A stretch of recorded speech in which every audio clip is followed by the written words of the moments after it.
നമുക്കിന്നൊരു നാടൻ പലഹാരം ഉണ്ടാക്കാം. നാടൻ പലഹാരം എന്ന് പറഞ്ഞാൽ മഴക്കാലത്ത് ചൂടോടുകൂടി ഈ ഒരു പലഹാരവും അതുപോലെ ഒരു ഗ്ലാസ് ചായ ഉണ്ടെങ്കിൽ മഴയൊക്കെ നന്നായിട്ട് എൻജോയ് ചെയ്യാം. നമ്മുടെ അരി മുറുക്കാണ് നമ്മുടെ ഇന്നത്തെ റെസിപ്പി. സാധാരണ ഞങ്ങളുടെ ഇവിടെ ഒന്നും മുറുക്ക് എന്ന് പറയാറില്ല കേട്ടോ, നുറുക്ക് എന്നാണ് പറയുക. അതാണ് എപ്പോഴും നമ്മൾ പറഞ്ഞ് ശീലമുള്ള കാര്യം. അപ്പോൾ പറഞ്ഞു വരുമ്പോൾ ഇടയ്ക്ക് നുറുക്കൊന്നും വരാം. എന്താണെന്ന് വെച്ചാൽ നമുക്ക് ശീലമുള്ളതല്ലേ നമ്മൾ പറയുള്ളൂ, അതുകൊണ്ടാണ്. അപ്പോൾ ഇത് 2-3 രീതിയിൽ നമുക്ക് ഈ മുറുക്ക് ഉണ്ടാക്കാം. നമ്മൾ കടലമാവ് വെച്ചിട്ടുണ്ടാക്കും, അരിപ്പൊടി ഉപയോഗിച്ചിട്ടുണ്ടാക്കും, അരി അരച്ചുണ്ടാക്കും. അപ്പോൾ ഞാനിപ്പോൾ ഏറ്റവും ഈസി ആയിട്ടുള്ള രീതിയിൽ അരിപ്പൊടി ഉപയോഗിച്ചിട്ടാണ് ചെയ്യാൻ പോകുന്നത്. ഒരു മണിക്കൂർ മാക്സിമം. എന്താണെന്ന് വെച്ചിട്ടുണ്ടെങ്കിൽ നമ്മളൊന്ന് ചുറ്റിയെടുക്കുക, ആ ചുറ്റിയത് എണ്ണയിൽ ഫ്രൈ ചെയ്തെടുക്കുക. അതാണ് ഏറ്റവും കൂടുതൽ സമയം എടുക്കുന്ന കാര്യം. ബാക്കി പൊടി കുഴയ്ക്കുക എന്നുള്ളതൊന്നും അധികം സമയം എടുക്കുന്ന കാര്യങ്ങളല്ല. അപ്പോൾ എന്തായാലും എല്ലാവരും ഈ ഒരു അരിമുറുക്ക് ഉണ്ടാക്കി കഴിക്കാം. മഴക്കാലത്ത് ഒന്ന് ട്രൈ ചെയ്ത് നോക്കിക്കോളൂ, നന്നായിട്ട് ഇഷ്ടമാവും. അപ്പോൾ എൻ്റെ അടുത്ത് ഈ മുറുക്കിൻ്റെ വീഡിയോ നമ്മുടെ സൗമ്യ ചോദിച്ചിട്ട് കുറേ മാസങ്ങളായി. അപ്പോൾ സൗമ്യയ്ക്ക് അറിയാം, ഞാൻ ആദ്യം നമ്മുടെ മധുര സേവിങ് ഡയമണ്ട് കട്ട്സ് ഒക്കെ ഉണ്ടാക്കിയ സമയത്താണ് സൗമ്യൻ്റെ അടുത്ത് വെച്ച് ചേച്ചി അരിമുറുക്കിൻ്റെ വീഡിയോ കാണിക്കുമോ എന്ന് വെച്ചിട്ട്. പക്ഷേ സമയം കിട്ടിയത് ഇപ്പോഴാണ്. അപ്പോൾ സമയം കിട്ടുമ്പോഴല്ലേ നമുക്ക് ചെയ്യാൻ പറ്റുള്ളൂ. അപ്പോൾ എന്തായാലും സൗമ്യക്കുട്ടി ക്ഷമിക്കും എന്നറിയാം. അപ്പോൾ നമുക്ക് നമ്മുടെ മുറുക്ക് എങ്ങനെയാണ് ഉണ്ടാക്കുന്നതെന്ന് നോക്കാം. ഒപ്പം തന്നെ ഒരു കാര്യം പറയാനുള്ളത്, ഇത് അധികം എരിവുള്ള റെസിപ്പി അല്ല. എരിവ് വേണമെന്നുണ്ടെങ്കിൽ മുളക് പൊടിയുടെ അളവിൽ വ്യത്യാസം വരുത്തുക. അപ്പോൾ എന്ന് വെച്ചാൽ എരിവുള്ള മുറുക്ക് ഉണ്ടാകാറുണ്ട്, എരിവ് കുറവുള്ളത് ഉണ്ടാകാറുണ്ട്. നമ്മൾ എരിവ് കുറവുള്ള രീതിയിലാണ് ചെയ്യുന്നത്. അപ്പോൾ നന്നായിട്ട് എരിവ് വേണമെന്നുണ്ടെങ്കിൽ നിങ്ങൾ മുളക് പൊടിയുടെ അളവ് ഞാൻ പറയുന്നതിൽ നിന്ന് വ്യത്യാസം വരുത്തി ചെയ്യുക. അപ്പോൾ നമുക്ക് എങ്ങനെയാണ് നമ്മുടെ മുറുക്ക് ഞാൻ ഉണ്ടാക്കുന്നതെന്ന് നോക്കാം.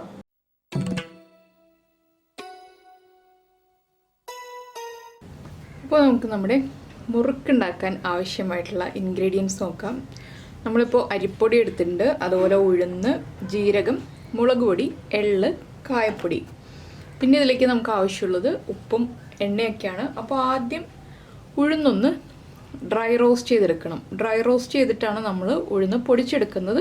അതിനുശേഷമാണ് പൊടി കുഴച്ചെടുക്കുക. അപ്പോൾ ആദ്യം നമുക്ക് നമ്മുടെ ഉഴുന്നൊന്ന് ഡ്രൈ റോസ്റ്റ് ചെയ്യാം. അപ്പോൾ ചേർക്കുമ്പോൾ ഞാൻ അളവുകളൊക്കെ കൃത്യമായിട്ട് പറയാം കേട്ടോ. അതിലേക്ക് ഞാനിപ്പോൾ ഉഴുന്ന് ചേർക്കുകയാണ്. 1 കപ്പ് അരിപ്പൊടിയാണ് എടുക്കുന്നതെങ്കിൽ 2 ടേബിൾ സ്പൂൺ ഉഴുന്നെടുക്കുക. അപ്പോൾ ഞാനിപ്പോൾ 2 കപ്പ് അരിപ്പൊടി എടുത്തിട്ടുണ്ട്. അതുകൊണ്ട് 4 ടേബിൾ സ്പൂൺ ഉഴുന്ന് ഡ്രൈ റോസ്റ്റ് ചെയ്യാൻ അറിയാത്ത ആളുകൾക്ക് വേണ്ടി മാത്രമാണ് ഇത് കാണിക്കുന്നത്. എന്താണെന്ന് വെച്ചിട്ടുണ്ടെങ്കിൽ നമ്മൾ ഉഴുന്നിൻ്റെ കളറുണ്ടല്ലോ, കളറങ്ങ് മാറിപ്പോയിട്ടുണ്ടെങ്കിൽ നമ്മുടെ മുറുക്കിൻ്റെ കളറിൽ വ്യത്യാസം വരും. അതുകൊണ്ടാണ് ഒന്ന് ലൈറ്റായിട്ട് കളർ ചേഞ്ച് ആവാനേ പാടുള്ളൂ. നന്നായിട്ട് ഉഴുന്നങ്ങ് കളർ ചേഞ്ച് ആയി പോരുത്. അപ്പോൾ ഇതൊന്ന് ഇങ്ങനെ ഇളക്കിക്കൊണ്ടിരിക്കുക. ഹൈ ഫ്ലെയിമിൽ തന്നെയാണ് വെച്ചിരിക്കുന്നത്. ഒന്ന് കളർ ചേഞ്ച് ആയി വരണം. അതുപോലെ തന്നെ ഒരു നല്ലൊരു സ്മെല്ലും വരും ഉഴുന്ന് റോസ്റ്റ് ആയി വരുമ്പോൾ. ഇപ്പോൾ കണ്ടോ, നമ്മുടെ ഉഴുന്നിൻ്റെ കളറൊന്ന് ചേഞ്ച് ആയി തുടങ്ങുന്നുണ്ട്. ഇത്രയും മതി. ഈ ഒരു കളറാകുമ്പോൾ നമ്മൾ ഫ്ലെയിം ഓഫ് ചെയ്തിട്ട് ഈ പാനിൽ നിന്ന് ഉടനെ മാറ്റി വയ്ക്കണം. എന്താണെന്ന് വെച്ചിട്ടുണ്ടെങ്കിൽ ഈ പാനിൽ ഇരുന്നുണ്ടെങ്കിൽ വീണ്ടും ചൂട് കൂടിയിട്ട് കളർ മാറിക്കൊണ്ടിരിക്കും. അപ്പോൾ ഞാനിതൊന്ന് ചൂട് മാറിയിട്ട് പൊടിച്ചെടുക്കട്ടെ നന്നായിട്ട്. ഇപ്പോൾ ഞാനിതാ നമ്മൾ പൊടിച്ചെടുത്ത ഉഴുന്നുണ്ടല്ലോ, ഉഴുന്ന് പൊടി നമ്മുടെ ഒരു വലിയ ഉരുളിയിലേക്ക് ഇട്ടിട്ടുണ്ട്. എന്താണെന്ന് വെച്ചാൽ നമുക്ക് കുഴച്ചെടുക്കാൻ എളുപ്പത്തിനാണ് നമ്മൾ വലിയ പാത്രങ്ങൾ എടുക്കുന്നത്. ഇതിലേക്ക് നമ്മുടെ അരിപ്പൊടി, ഇത് പച്ചരിപ്പൊടിയിലും ചെയ്യാം, വറുത്തരിപ്പൊടിയിലും ചെയ്യാം, അരി അരച്ചിട്ടും ചെയ്യാം. അപ്പോൾ പച്ചരിപ്പൊടിയിലാണ് നിങ്ങൾ ചെയ്യുന്നതെങ്കിൽ വെള്ളത്തിൻ്റെ അളവിൽ നല്ല വ്യത്യാസം വരും. ഇതിലേക്ക് ആവശ്യത്തിന് ഉപ്പ് ചേർക്കുക. ഉപ്പ് നമുക്ക് പൊടി കുഴച്ച് കഴിഞ്ഞിട്ട് ആവശ്യമാണോ എന്ന് നോക്കിയിട്ട് വീണ്ടും ചേർക്കാം. അതുപോലൊരു 2 പിഞ്ച് കായപ്പൊടി. പിന്നെ നമ്മുടെ ജീരകം, നല്ല ജീരകം, ക്യുമിൻ സീഡ്സ്. ചില സ്ഥലങ്ങളിൽ ചെറിയ ജീരകം എന്ന് പറയും, ഞങ്ങളുടെ ഇവിടെയൊക്കെ നല്ല ജീരകം എന്ന് പറയും. അപ്പോൾ ഞാൻ കഴിഞ്ഞ ദിവസം നല്ല ജീരകം എന്ന് പറഞ്ഞപ്പോൾ എനിക്ക് കമൻറ്റ് വന്നിരുന്നത് അത് ഏത് ജീരകമാണെന്ന് ചോദിച്ചിട്ട്. പിന്നെ നമ്മുടെ മുളക് പൊടി, ഞാനിതിപ്പോൾ കാശ്മീരി ചില്ലി പൗഡർ അല്ല എടുത്തിട്ടുള്ളത്, എരിവുള്ള മുളക് പൊടിയാണ്. ജീരകവും മുളക് പൊടിയും 1/2 ടേബിൾ സ്പൂണാണ് ചേർത്തിരിക്കുന്നത്. എള്ളും 1/2 ടേബിൾ സ്പൂണാണ് ചേർക്കുന്നത്. അപ്പോൾ ആദ്യം നമുക്ക് ഈ പൊടികളൊന്ന് മിക്സ് ചെയ്തിട്ട് ഇതിലേക്ക് കുറച്ച് ഓയിൽ ചേർക്കണം. എങ്കിൽ മാത്രമേ നമുക്ക് നന്നായിട്ട് പിഴിഞ്ഞെടുക്കാൻ പറ്റുള്ളൂ മുറുക്ക്. അപ്പോൾ അതുകൊണ്ട് കുറച്ച് ഓയിലും കൂടി ചേർത്ത് വേണം നമ്മൾ കുഴയ്ക്കാൻ. അപ്പോൾ ആദ്യം ഈ പൊടികളൊന്ന് മിക്സ് ചെയ്യാം. കുഴച്ചിട്ട് ഉടനെ തന്നെ നമുക്ക് എണ്ണ ചൂടാക്കിയിട്ട് വറുത്തെടുക്കാവുന്നതേ ഉള്ളൂ. ഇനി ഇതിലേക്ക് നമുക്ക് എണ്ണ ചേർക്കാം. വെളിച്ചെണ്ണയോ ഇല്ലെങ്കിൽ സൺഫ്ലവർ ഓയിലോ ഏതാണോ നിങ്ങൾ യൂസ് ചെയ്യുന്നത് അത് ചേർക്കുക. 1 കപ്പ് പൊടിക്ക് 1 ടേബിൾ സ്പൂൺ എന്നുള്ള കണക്കിലാണ് ചേർക്കുന്നത്. ഞാനിപ്പോൾ 2 ടേബിൾ സ്പൂൺ ചേർത്തിട്ടുണ്ട്. ഇനി ഇതിലേക്ക് നമുക്ക് വെള്ളം ചേർത്ത് കുഴയ്ക്കാം. ഈ എണ്ണ എല്ലാ ഭാഗത്തേക്കും ഒന്ന് മിക്സ് ആവണം. ഒന്ന് ഇളക്കി കൊടുക്കുക. അധികം ലൂസായി പോവാതെ നമ്മൾ ചപ്പാത്തി മാവിൻ്റെ പാകത്തിൽ കുഴച്ചെടുക്കുക. വറുത്തരിപ്പൊടിയിൽ വെള്ളം കൂടുതലായിരിക്കും അരിപ്പൊടി. പച്ച അരിപ്പൊടിയാണെങ്കിൽ കുറച്ച് വെള്ളം ആവശ്യമുണ്ടാവുള്ളൂ. അപ്പോൾ അത് വ്യത്യാസം വരുത്തിയിട്ട് നിങ്ങൾ ചെയ്യുക. പിന്നെ അരി അരച്ചാണ് ചെയ്യുന്നതെങ്കിൽ അതും വ്യത്യാസം ഉണ്ടാകും വെള്ളത്തിൻ്റെ അളവിലൊക്കെ. ഏറ്റവും ഈസി ആയിട്ടുള്ള രീതി എന്ന് പറഞ്ഞിട്ടുണ്ടെങ്കിൽ നമ്മൾ വറുത്ത അരിപ്പൊടി ഉപയോഗിച്ചിട്ട് ചെയ്യുന്നതാണ്. ഇപ്പോൾ കണ്ടോ, നമ്മുടെ അരിപ്പൊടി കുഴച്ചെടുത്തിട്ടുണ്ട്. വളരെ സോഫ്റ്റായിട്ട് കുഴച്ചെടുത്തിട്ടുണ്ട്. ഇനിയിപ്പോൾ നമുക്കിതിലേക്ക് എള്ള് ചേർക്കാം. എള്ളും 1/2 ടേബിൾ സ്പൂണാണ് ചേർക്കുന്നത്. എല്ലാം 1/2 എന്നുള്ള കണക്കാവുമ്പോൾ നമുക്ക് ഓർത്തിരിക്കാൻ എളുപ്പമുണ്ടാവും. എള്ളു കൂടി ചേർത്ത് ഒന്നുകൂടി മിക്സ് ചെയ്യുക. നമ്മളിതുപോലെ ഉരുട്ടിയെടുക്കുമ്പോൾ കറക്റ്റായിട്ട് ഉരുണ്ട് വരും. വെള്ളത്തിൻ്റെ അളവ് കറക്റ്റ് ആണെന്നുണ്ടെങ്കിൽ ഇത് കണ്ടോ, ഇതുപോലെ നമുക്ക് ഉരുട്ടിയെടുക്കാം. അപ്പോൾ ഇനി നമുക്ക് ഇതിൻ്റെ അച്ച് അല്ലെങ്കിൽ ചില്ല് ഞാൻ കാണിച്ചു തരാം കേട്ടോ. ഈ മുറുക്കിൻ്റെ ചില്ല് അറിയാത്ത ആളുകൾക്ക് വേണ്ടിയിട്ടാണ്. ഞാനൊന്ന് കൈ കഴുകിയിട്ട് എല്ലാം എടുത്ത് കാണിച്ചു തരാം.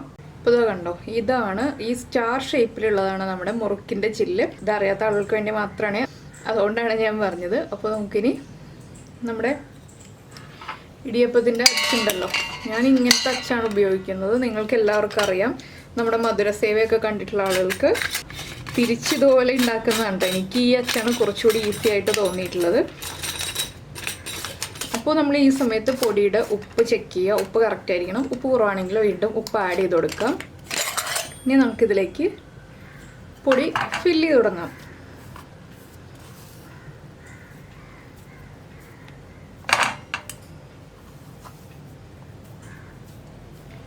കുറച്ചായിട്ട് 2-3 പ്രാവശ്യമായിട്ടേ നമുക്ക് ഉണ്ടാക്കിയെടുക്കാൻ പറ്റുള്ളൂ. അതനുസരിച്ച് നമുക്ക് ഫില്ല് ചെയ്യാം.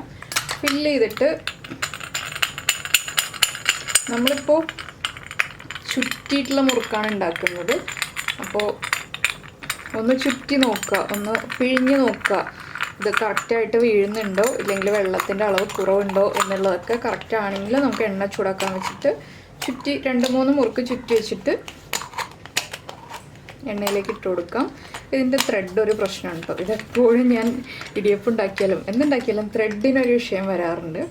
അപ്പോൾ നമ്മുടെ മുറുക്കിൻ്റെ മിക്സ് മാവ് കുഴച്ചത് ഫില്ല് ചെയ്ത് കഴിഞ്ഞു. പിന്നെ ഞാൻ എടുത്തിരിക്കുന്നത് ഈ ഒരു സ്റ്റീൽ പ്ലേറ്റാണ്. എന്താണെന്ന് വെച്ചിട്ടുണ്ടെങ്കിൽ നമുക്ക് എണ്ണയിലേക്ക് മുറുക്ക് എടുത്തിടാൻ എളുപ്പം ഏതാണോ അത് നമ്മൾ എടുക്കുക. സാധാരണ അഗ്രഹാരങ്ങളിലൊക്കെയാണ് മുറുക്ക് ഉണ്ടാക്കുന്നതെങ്കിൽ അവർക്കൊരു തട്ട് തന്നെയുണ്ട് മുറുക്ക് ചുറ്റി വയ്ക്കാനായിട്ട്. അപ്പോൾ നമ്മൾ മുറുക്ക് ചുറ്റി തുടങ്ങുമ്പോൾ സ്ലോയിൽ ചുറ്റി തുടങ്ങാം കേട്ടോ. എന്താണെന്ന് വെച്ചിട്ടുണ്ടെങ്കിൽ കറക്റ്റ് ആ ഒരു റൗണ്ട് ഷേപ്പ് മെയിൻറ്റെയിൻ ചെയ്ത് നമ്മൾ ചുറ്റണം. കുറച്ച് സ്ലോ ആയിട്ട് ചുറ്റിയിട്ട് റൗണ്ടിലാക്കി എടുക്കാം നമുക്ക്. അത് ഈ ചുറ്റുമുറുക്കായിട്ട് നമ്മൾ ചെയ്യുകയാണെങ്കിൽ ഇങ്ങനെ ഒരു ശ്രദ്ധിച്ച് ചുറ്റേണ്ട ആവശ്യമുള്ളൂ.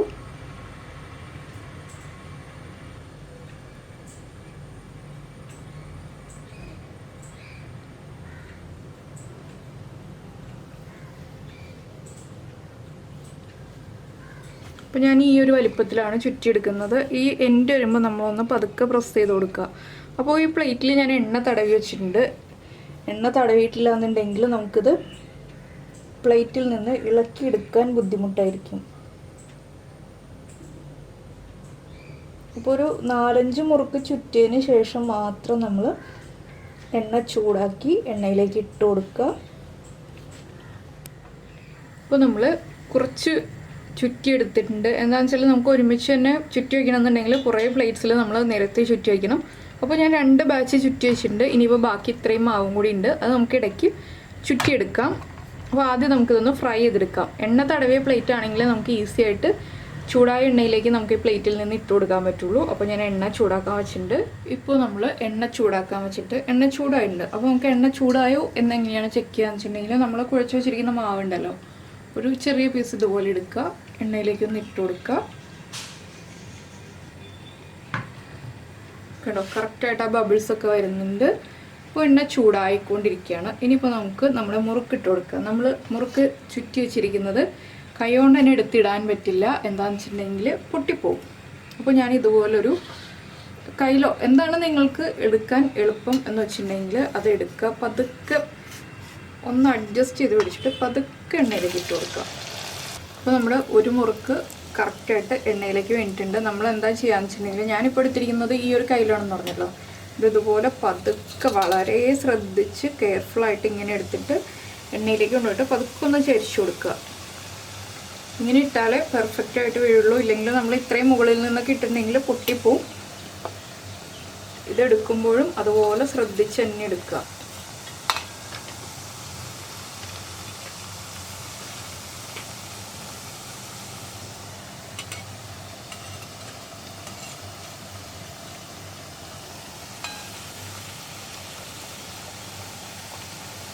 ഒരു സമയത്ത് നമുക്ക് ഞാനിപ്പോൾ വെച്ചിരിക്കുന്ന അളവിലുള്ള എണ്ണയാണെങ്കിൽ ഒരു 4-5 മുറുക്കേ ഉണ്ടാക്കിയെടുക്കാൻ പറ്റുള്ളൂ. അപ്പോൾ ഇത് മീഡിയം ഫ്ലെയിമിൽ വെച്ചിട്ട് ഫ്രൈ ചെയ്തെടുക്കുക, ഹൈ ഫ്ലെയിമിലല്ല. ഇപ്പോൾ ഞാൻ ഇത്രേ ഇടുന്നുള്ളൂ, ബാക്കി നമുക്ക് അടുത്ത ബാച്ചായിട്ട് ഇടാം. അപ്പോൾ ഇത് മീഡിയം ഫ്ലെയിമിലിരുന്ന് കുക്കായി വരട്ടെ. നമ്മൾ മുറുക്ക് ഇട്ടിട്ട് ഉടനെ തന്നെ തിരിച്ചിടാൻ ശ്രമിക്കരുത്. കുറച്ച് സമയം കഴിഞ്ഞിട്ട് തിരിച്ചിടാം. അപ്പോൾ ആ ബബിൾസ് ഒന്ന് കുറഞ്ഞു വരുമ്പോൾ നമുക്ക് അടുത്ത സൈഡിലേക്ക് തിരിച്ചിടാം. ഹൈ ഫ്ലെയിം ആണെങ്കിൽ ഇൻസൈഡ് കറക്റ്റായിട്ട് കുക്കാവില്ല. മീഡിയം ഫ്ലെയിമിൽ തന്നെ വയ്ക്കുക. അപ്പോൾ ആദ്യം ഇട്ടത് നമുക്ക് തിരിച്ചിടാം. ബാക്കിയുള്ളത് കുറച്ച് കഴിഞ്ഞിട്ട് തിരിക്കാം. ഞാനിപ്പോൾ 2 തിരിച്ചിട്ടുണ്ട്. അപ്പോൾ നമ്മുടെ ഇഷ്ടത്തിനുള്ള വലിപ്പത്തിൽ, പിന്നെ ചെറിയ ഒരു എന്താ പറയുക, ചെറിയ ഒരു 2 രൂപയുടെ കോയിൻ്റെ വലിപ്പത്തിലുള്ള മുറുക്കൊക്കെ ഇല്ലേ, ആ രീതിയിൽ വേണമെങ്കിൽ അത്രയും ചെറുതായിട്ടും ചുറ്റിയെടുക്കാം.